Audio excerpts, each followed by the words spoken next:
Live. This conference will now be recorded.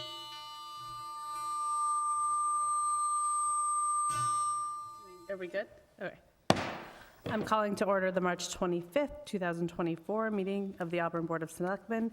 This open meeting of the Town of Auburn Select Board is being conducted both in person and remotely, consistent with Chapters 107 of the Acts of 2022, which suspends the requirement of the open meeting law to have all meetings in a publicly accessible physical location. Further, all members of public bodies are allowed to participate remotely as long as reasonable public access is afforded so that the public can follow along with the deliberations of the meeting. For the public to join the meeting remotely, they can do by telephone by dialing 408-650-3123 with access code 235-235-861. Or the public can join via computer at global.gotomeeting.com/join/235-235-861. All supporting materials that have been provided to the members of this body are available on the town's website. The public is encouraged to follow along using the posted agenda.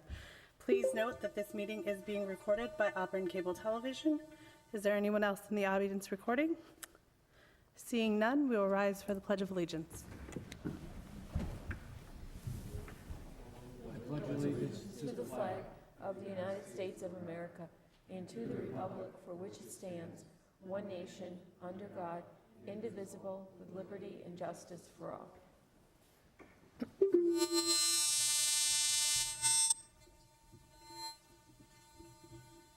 Is there anyone signed up for public comments?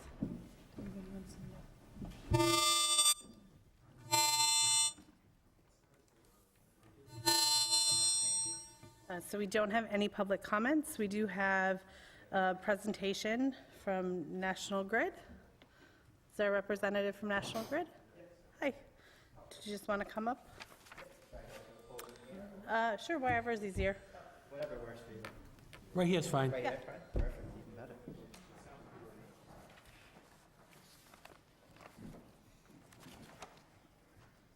So could you just give us your name? Yep, my name is Joe Carroll. I work for National Grid in the Stakeholder Engagement Group. Great. And we're here tonight, first off, thank you for the opportunity to join you this evening. We're here tonight really to provide an informative and proactive informational presentation on a future proposed project on our E5 F6 transmission line that runs through the town of Auburn. I know that, I believe you've all been provided the slide deck, so that's great. I'll try and work through and not go too fast. But You need a copy? no, I have it on my phone, and we'll test to see how much of this I actually have in my head. But before I get started, I just want to call out the title on the slide is Central to Western Mass Energy Improvement Project. While this is on our E5 F6 transmission line, and internally that's how we refer to the project, when it comes to our external communication, so that includes permitting as well as our public outreach efforts, we wanted to rebrand the project name to try and relate it more to the areas that we'll be working, in part in hopes when we do our public outreach mailings, our website, to try and increase the engagement, catch the eye of the audience, and maybe have them, take a look at it rather than if it said E5 F6 transmission line, which really wouldn't mean a heck of a whole lot, right? So that's just a little bit about the rebrand. So on the next slide is the agenda. I won't spend too much time on that. We're really going to cover a general project overview, the scope of work as a whole, and then touch on some of the numbers specific to the town of Auburn. We'll go over the structure comparison, a general permitting overview, the current project schedule, and then conclude with some resources that are available to the public to reach a member of the outreach team or ask any questions. So with that being said, the next slide, next page will be the general project overview. So a little bit about the E5 F6 transmission line. It was originally constructed in the early 1900s. Between the transmission line and tap lines, it consists of approximately 690 structures, travels through 16 communities, and is roughly 67 to 69 miles in length. So it's a fairly long right-of-way, long transmission line. The goal of this project is a complete rebuild of the transmission line structures and tap structures. In addition to rebuilding the structures, we're going to be performing any necessary vegetation management work, So that could include tree clearings. It could also be as simple as mowing or trimming. In terms of any numbers, I don't have specific information at this point in time. A lot of that's still under review. We'll also be installing optical ground wire, which in short really helps improve the communication between the structures and stations, and also acts as a second line of defense from weather events such as lightning strikes. And we'll be making any necessary access road improvements to approach the structures. Oh, that's even better. Thank you, Madison. In addition to replacing structures, we'll be installing the wire. I meant to mention, so I apologize for this, the transmission line currently operates at 69 kV, and for folks who aren't familiar, kV just represents the voltage of the line, and that is the planned operating voltage when construction is complete. However, the new structures will be built to the standards to operate at 115 kV. So while the structures will be built to an increase in voltage, the plan is still to remain operating at 69 kV. Specific to the town of Auburn, we'll be replacing 44 existing structures with new structures and wire. So I know that's a lot of information, and I probably jumped a little bit, so I'll pause if there are any questions or anything I can clarify on this slide. Board members have any questions? How long is the, you mentioned it's going through 16 communities. How long is the lines that you're replacing, the length? So in terms of like mileage? Yeah. I don't have the mileage for the town, for the specific to Auburn, but that's, The whole thing is, I thought you said a number. yeah, so the right-of-way is 67 to 69 miles long. Okay. Yep. But I can try and go back and get more of a specific number and share that with you specific to the town. Thank you. Yep. Yes. A couple of questions. Yep. Do you anticipate any power disruptions as a result of the No. replacement? Not while we're working on the transmission structures. And what happens with the old structure? What's the composite? Is it metal? Is it wood? Is it pressure? Or is it a combination of both? It's a combination of both, but the new structures will be steel. So the new structures will be steel. The existing structures now will be removed once construction is complete. So they're kind of a combination of steel, wood. Okay, nothing will remain in place, it will be, Yeah, so once we complete the construction and the new structures are live, we'll be removing the existing structures. Yep. Are there any additional questions? Please go ahead. So the next slide is really just more of a visual for folks to kind of come back. So if this is posted to your website, a resident can come in and just familiarize themselves where the right-of-way is. So the orange reddish line just represents the right-of-way and where it goes through the town. And I do have a couple streets that I know were on our abutter mailing list. So it includes Leicester Street, Old Cart Road, Briarcliff Drive, Ashburn Road, Saratoga Road, and those are just some examples, so just to kind of give you a little more of an idea of some of the streets. On our next slide, again, is really just a visual to, kind of showcase and compare the existing structures that you would see today versus what the proposed structures may look like when construction is complete. So on the left-hand side is an example of a typical lattice structure that you would see within the right-of-way. And on the right-hand side is an example of the double circuit structure. So that is what the proposed structures will look like. So you can kind of see the visual difference in them. And on our next slide, we can kind of dive into a little more the characteristics of the structure. So this is an example of a typical cross-section in an existing 125-foot wide right-of-way, which is the current industry standard for a 115 kV structure. Generally speaking, throughout the entirety of the right-of-way, there will be roughly a 2 to 5 foot offset from where the existing structures are located now to where the proposed structures will be placed. Also, the structure height will range from 5 to 25 feet taller in height compared to the existing structures. That's due in part to the wiring that's going to be run and placed, as well as just because of the increase in potential voltage operating. So there'll be a roughly 5 to 25 foot difference in height compared to the existing structures.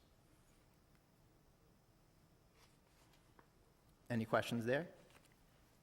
I have a question. Yep. Your anticipated schedule, 3-year period, is that boots on the ground here in Auburn, or is that the schedule for the entire 67 or 69-mile? Which side are you on? You jumped ahead of me a little bit. Under the permitting next one, yeah. process? This one right here. So this is just the entirety of the project. This doesn't mean, like, if you look at construction and restoration from 2028 to 2033, that doesn't mean we're going to be working within the right-of-way from 2028 to 2033 in the town. That's just the entirety of, Okay. the project. But so jumping back one slide, just to kind of touch on some of the permitting process, it doesn't encompass all the permits. It's going to be a very extensive process. But I'd just like to highlight a few of the aspects of this. So at the top is the Energy Facility Siting Board, which is the state siting application. I like to highlight that it provides the opportunity for municipal and abutter participation to be involved, to ask questions. I'm not sure if everyone's familiar with it, but I encourage you, if you're not, to look it up and take advantage of that opportunity, and so you can be part of the process and stay involved. We also have a number of environmental permitting efforts, such as our environmental notification form, which we anticipate filing in May of this year. That is still subject to change. And then we'll also have any local permits that are necessary, such as the local conservation commissions. The anticipated schedule for all of the permitting is 2024 to 2027. So it's a fairly long process. On our next slide, this is a current project schedule, and as with all construction, the dates are really subject to change. But some things we wanted to highlight are stakeholder outreach, so that includes mailers to abutters, a project website, meetings such as this, or any other members of the town that want to hear the presentation. Really kicked off in the fall of last year, and is something we're committed to throughout the life of the project. Our field assessments kicked off in the summer of 2023 and will remain ongoing. So that includes activities such as access reviews, cultural resource testing, soil boring, and construction reviews, among others. We'll also have vegetation management efforts, which kicked off in the summer of last year ahead of soil borings, and we anticipate that to continue into the fall of this year. And then there'll be another round of vegetation management ahead of construction, which we anticipate that round to begin sometime in 2027. As I mentioned, our permitting is going to be a fairly significant process, federal, state, and local reviews, and that current timeline is 2024 to 2027. And then, as we touched upon a few minutes ago, construction and restoration efforts, we anticipate to begin in 2028 and remain ongoing into 2033. And as we move forward through the project, we're going to be proactive with our communication, so folks will know when the work is happening, so they don't just see trucks showing up in there right away, and being like, oh, what's going on here? So the next slide, I won't spend too much time because I'm sure I'm already over my time limit. These are just some visuals for folks to familiarize themselves with some of the activities they may see or some of the equipment they may see. On the left-hand side are some of our pre-construction activities, and on the right-hand side are just some typical transmission line construction equipment. So it's really just a visual. One that's not pictured here is the potential use of a helicopter at points throughout the right-of-way. If we are to utilize a helicopter, all the proper communication will be made, and we'll do a second round of follow-up with local police and fire so that they know what's going on. So if a resident calls about a helicopter flying around the right-of-way, the chief dispatch will know what's going on and can respond to that. And then lastly, again, thank you for the opportunity to join you here tonight. These are some resources that are available now for members of the public, members of the town. They're live. We have a dedicated project hotline number, a project email, as well as a project website. And as we continue to move forward and get closer to construction, any updates will be posted to the website to keep folks up to date. So with that being said, I know I had a lot of information there, so if there are any other questions, or if you think of any questions after we leave, you can certainly reach out to us on this website, or you can reach out to myself personally or Madison as well. Thank you. Do board members have any questions? By all means. Even better. So you mentioned the Energy Siting Board. Will abutters be notified when those type of hearings are being held? And obviously, we meet at night. When do they meet typically? So that process is typically held during the day. And I do believe there is a mailing that comes out with that. What we can also do is within our project website is kind of post that date as well. I'll be honest, I haven't gone through the process yet, so I'm not sure if Madison or Kalima, if you know anything additional on that. As we, once we get closer to filing, we have a filing date, we'll be sharing that with all the towns, so you guys have a chance to come out. But right now, we don't have that date. It'll be either, Madison or Joe will communicate to the towns, or it'll be on the website.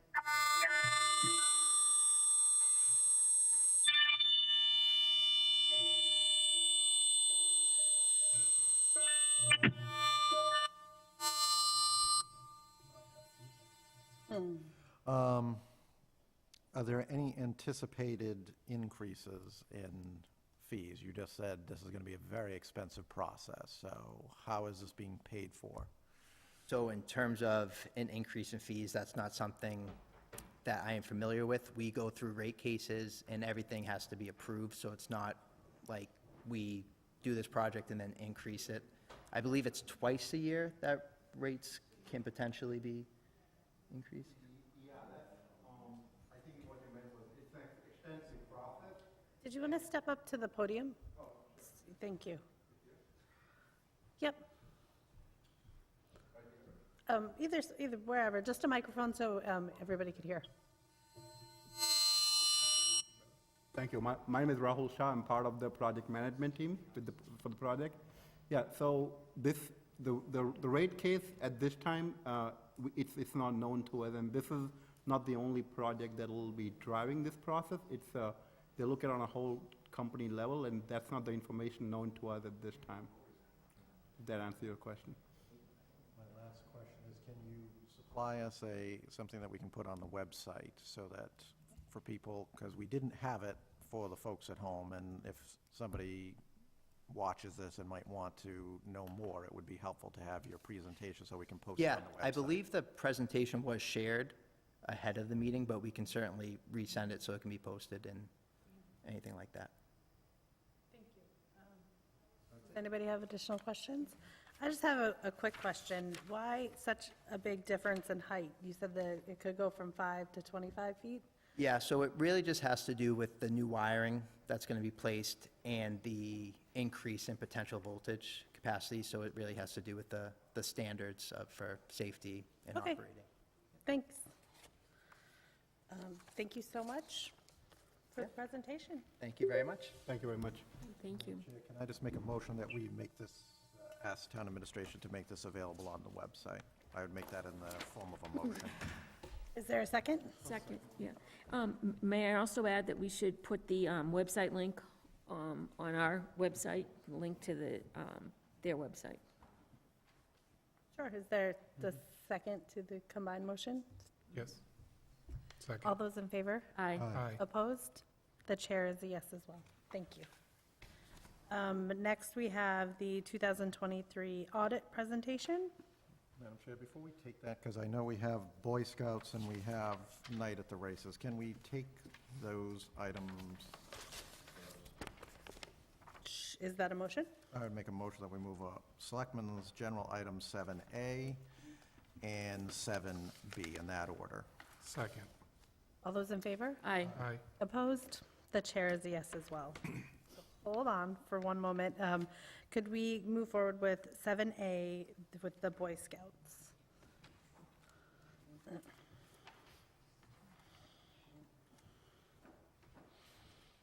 Hi, could you just give us your name and tell us what your request is? Thank you. My name is Maureen Grunzevich. I am the Cub Master for Pack 53, one of the Cub Scout packs within the town of Auburn. Great. So, and you have a request? Yes, a request for open air permit to hold our clothing drive that we used to hold at Chuck's Steakhouse, and that's obviously not an option anymore. So we figured the library was a good central location. It's our main fundraiser throughout the year. Yeah, 55 scouts ranging from 5 to 12 that really depend on that fundraiser, so. Great. Do board members have any questions? You mentioned it's a clothing drive. What kind of clothing? It's clothing, soft goods. We have a pack parent that has a big empty truck that we load up, and we bring everything to Savers, and they give us, I believe it's 22 cents a pound for the clothing, so generally make anywhere from $1,500 to $2,000 on this fundraiser, so it's a pretty significant chunk. What do you mean by soft goods? Like linens, clothing, curtains, that kind of thing. So no books, no household goods, that kind of thing. Are there any additional questions? Is there a motion? I make a motion that we approve the license, subject to all applicable requirements of the state and town and any of its departments, boards, and commissions have been fulfilled. Said license is subject to all the conditions stated upon it. Failure to comply with any and all conditions shall invalidate the license and render it null and void, and with the conditions recommended by the DCG. Second. All those in favor? Aye. Opposed? The chair is a yes as well. Madam Chair, I would make a motion that we waive the fee as this is a charitable organization. Second. All those in favor? Aye. Opposed? The chair is a yes as well. You're all Thank you set. very Thank you much. so much. And we will move forward with 7B. It is the one-day liquor license application by Knights of Columbus for the Knights at the Races fundraiser event. Would you like to come up?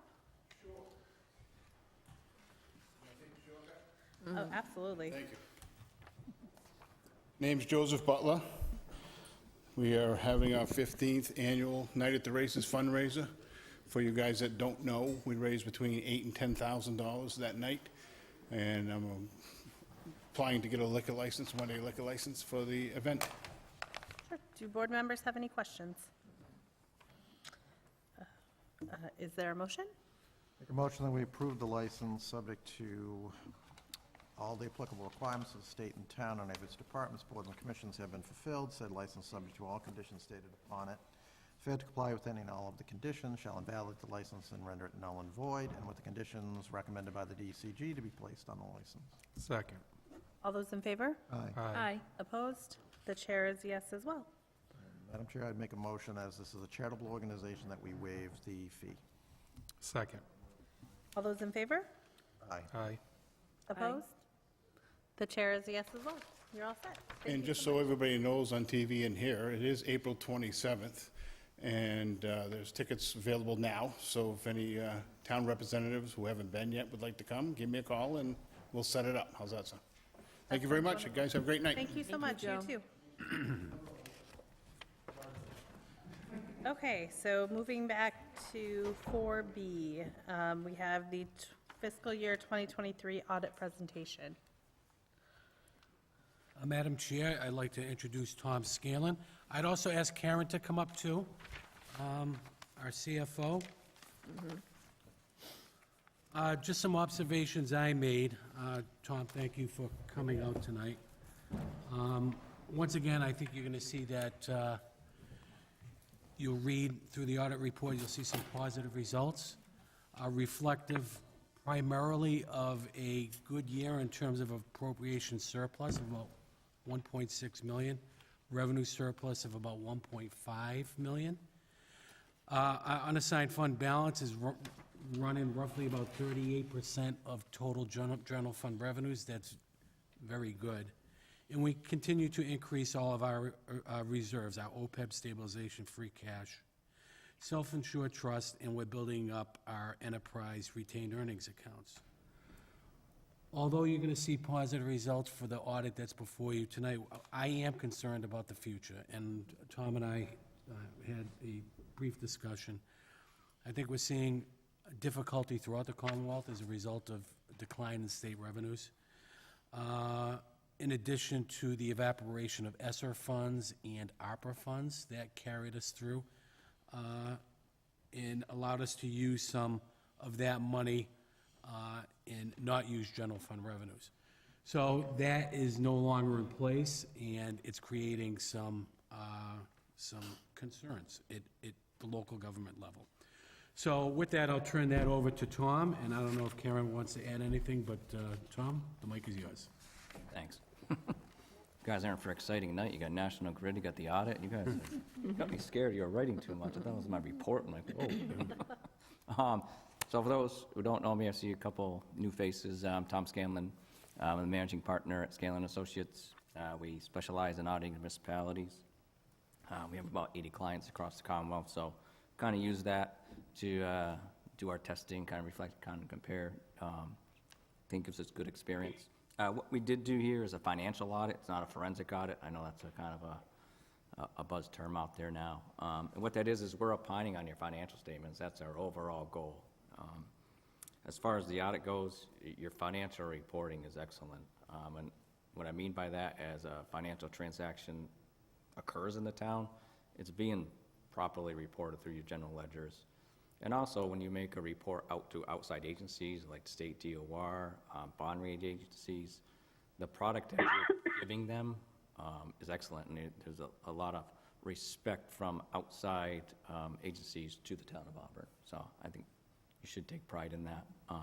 And from an audit standpoint, you're a relatively low-risk audit client. You have good controls in place over your cash, your key accounts. So as a firm, we spend a lot of time at the bank statement level. We put a lot of emphasis on there as your cash reconciliations go and your accounts receivables go. I mean, those are your two main assets and your two main revenue sources. So as we do our testing, again, we're a lot of time at the bank statement level, but what we do is a lot of analytical. So we're looking at surplus accounts, deficit accounts. Obviously, if you see a deficit account, that's bad. You want to kind of look into that. And we're also, as revenue is given from the state, where it's recorded on your financial statements, that's a risk to us. So if they're giving you a grant, we don't want to see a grant end up in the general fund. And vice versa, we don't want to see a general fund receipt end up in a special revenue account. And you don't have that on your balance sheets. So when you get your free cash certified, you should have confidence in that number, which, as a board, you're making your decisions off of that free cash number. So as we go, I just want to kind of touch base on your financial statements because they're unique when you have two sets of balance sheets in a government. And on the first 2 pages, on pages 17 and 18,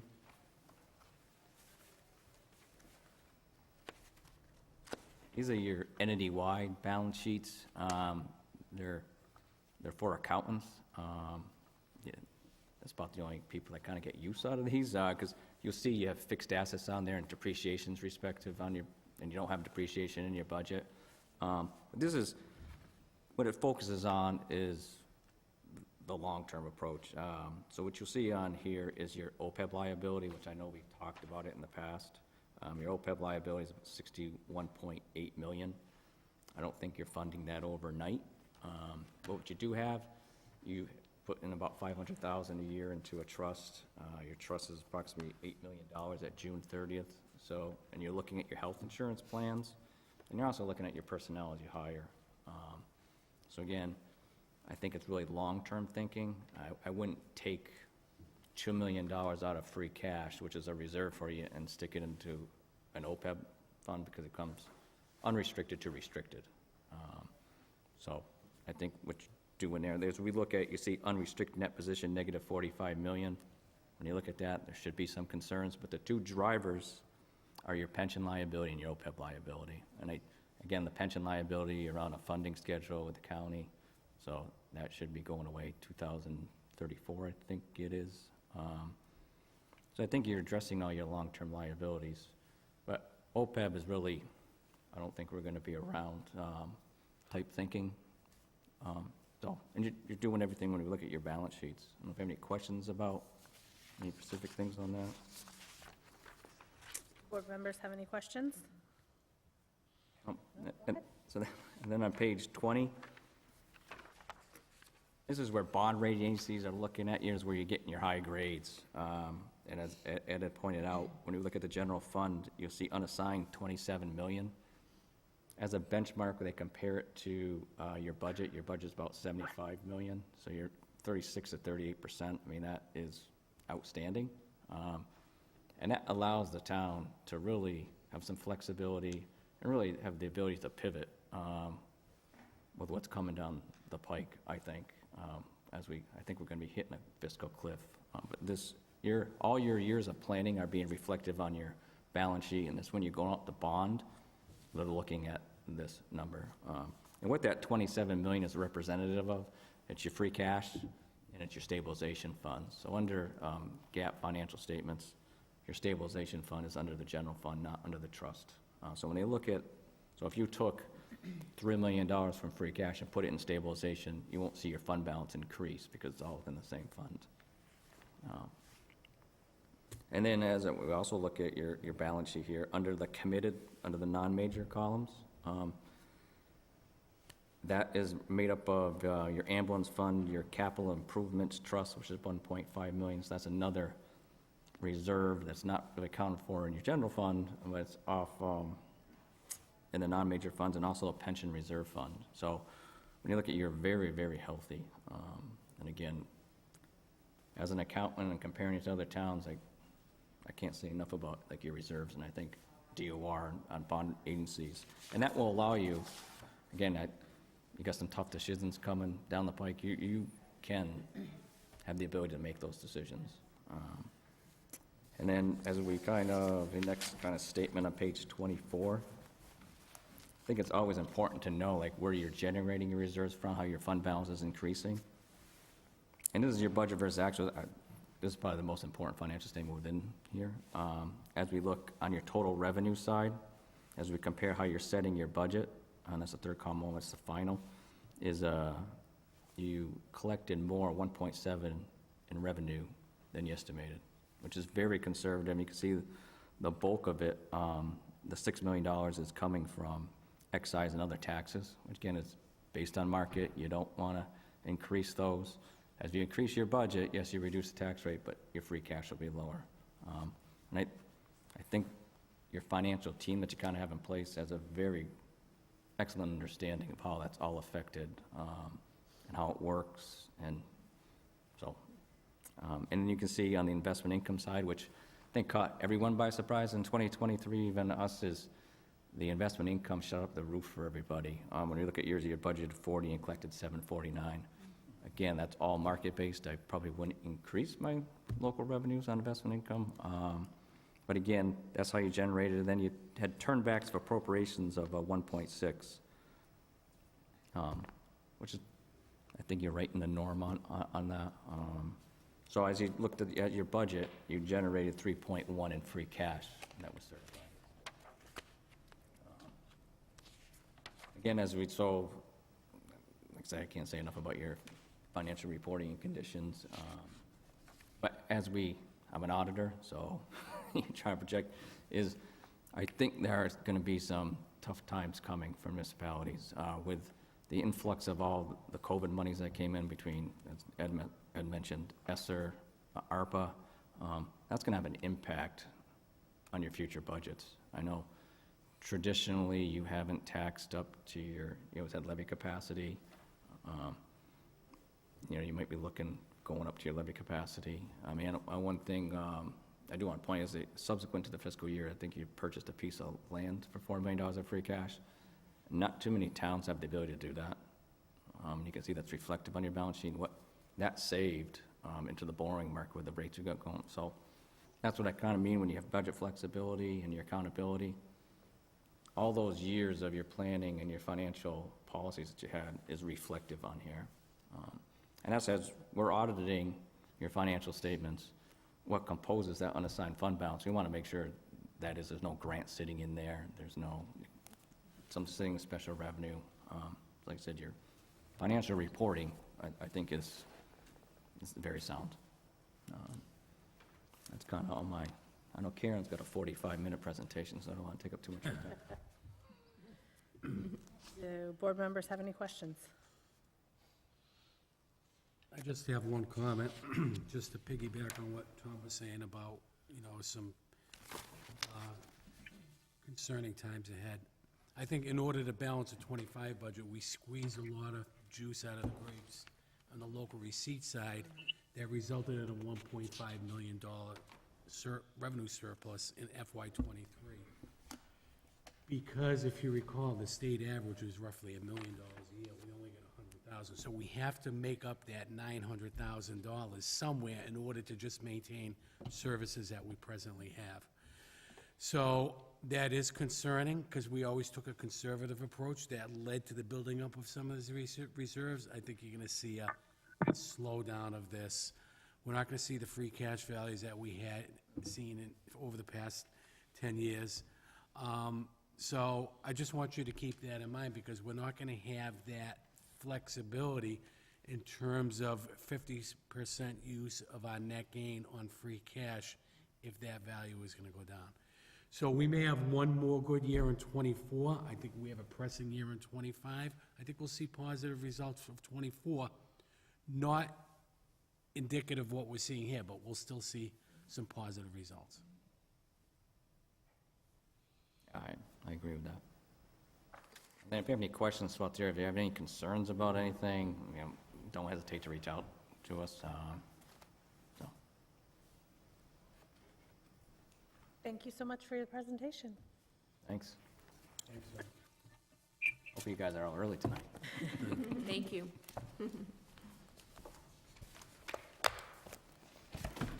So we're moving on to number 6, the communication. There's a Grandview Street residence letter regarding noise from 290. Do I need to read this?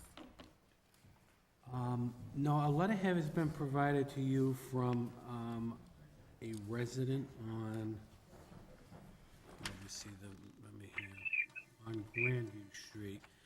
I can tell you that we addressed this in a previous inquiry that came to the board. We met with Mass DOT, we met with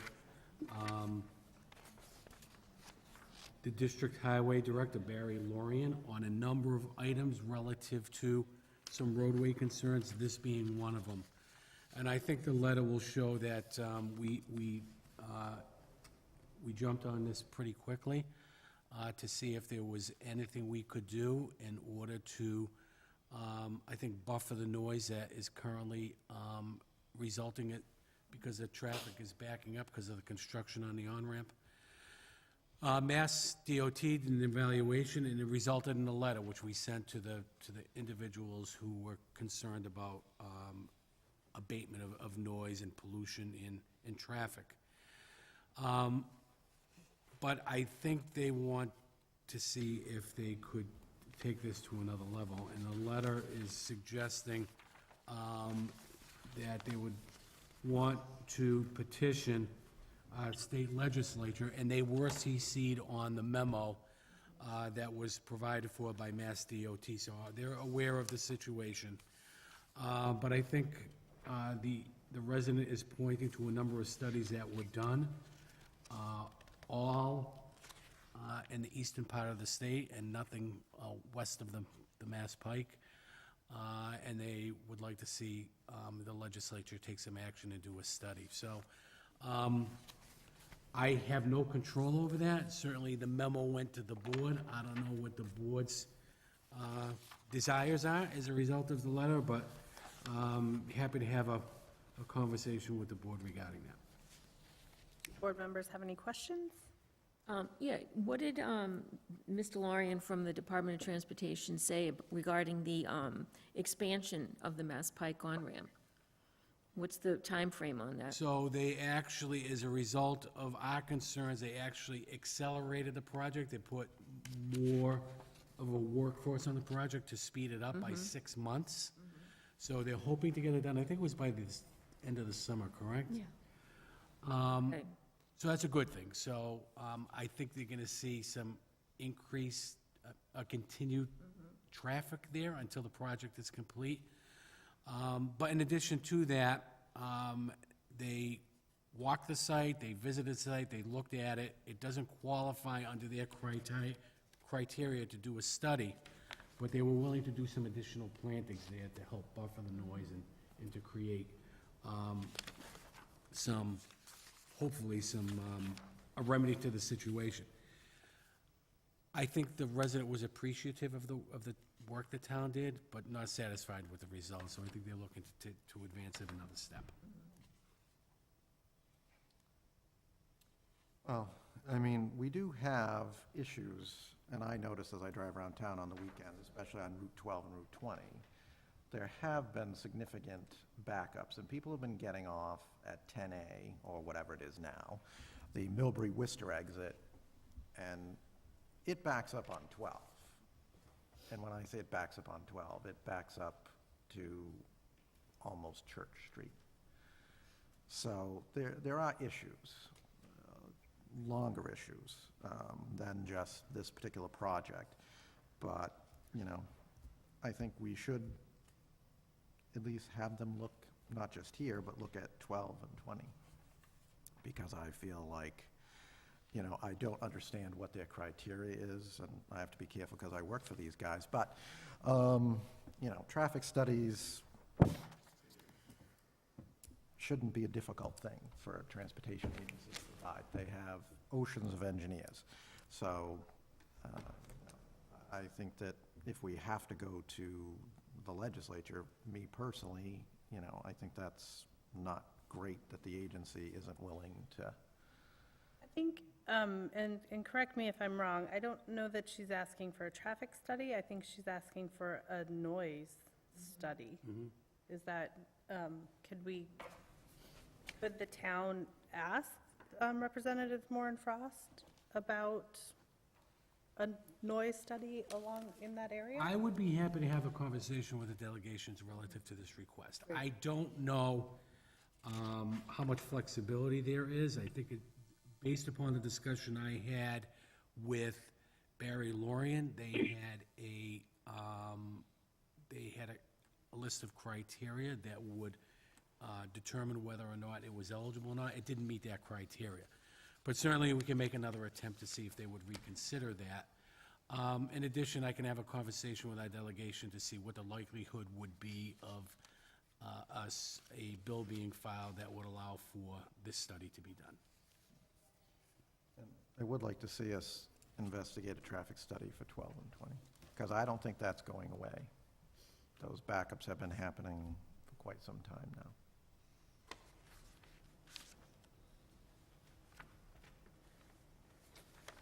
So do you need a motion from us? Madam Chair, I think because the letter was addressed to the board, there should be an action from the board of some sort, and then we can follow through with that. Do we run into a problem where it's under communications and we haven't said that we potentially will have a vote?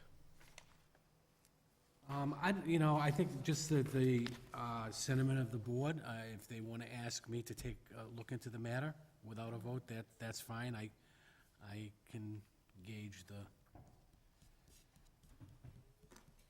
I make a motion that we ask our town manager to pursue this matter with our legislators. Is there a second? Second. All those in favor? Aye. Opposed? The chair is a yes as well. So we're moving to 7C. There's a drain layers license. I believe this is... Thank you. Is there someone on the line for the application?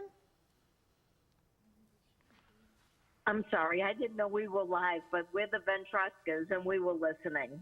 Oh, okay, well, I'm so glad you were able to listen in. I'm sorry, I didn't know that, I thought we were just listening. I didn't know that you could hear as well. Oh, no, that's okay. Thank you very much for that, though. Certainly. Did you want to add anything?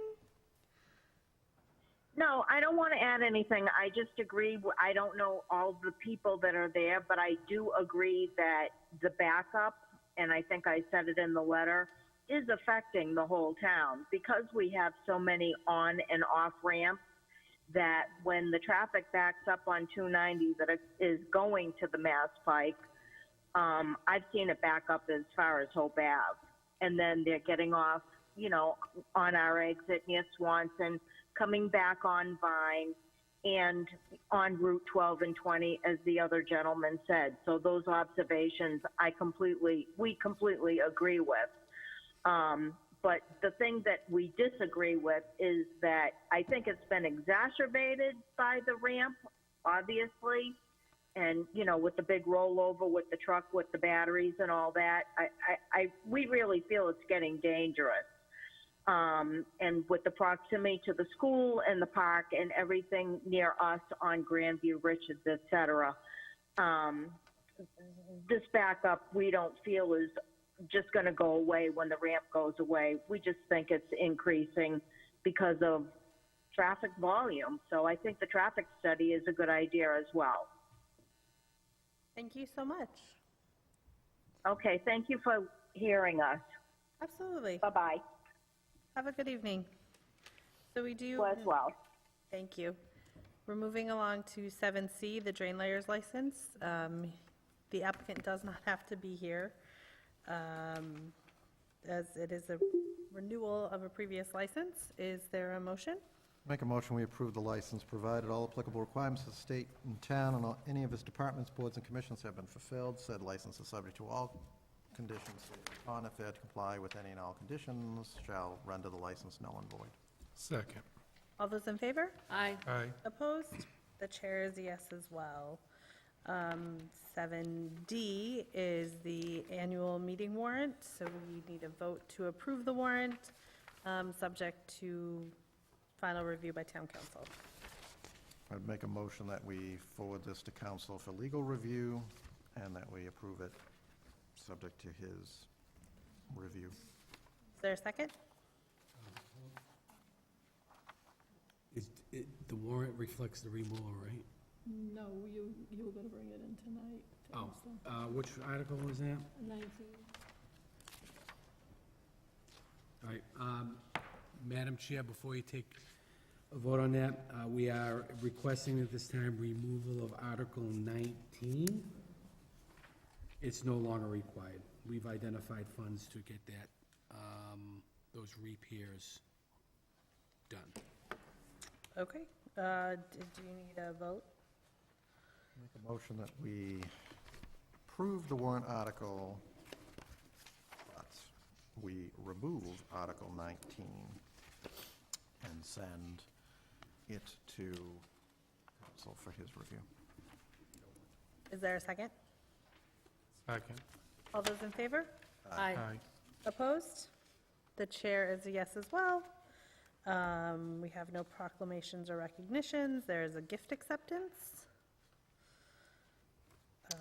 I would make a motion that we accept with gratitude. Second. All those in favor? Aye. Aye. Opposed? The chair is a yes as well. We have no town manager items. There are no table items. There are no member items. There's nobody signed up for the second public comment. In our packets, there are meeting minutes from February 26th. Are there any corrections? Hearing none, I will accept them as read. And I would need a motion to adjourn. So moved. Is there a second? Second. All those in favor? Aye. Aye. Opposed? The chair is a yes as well. We are adjourned.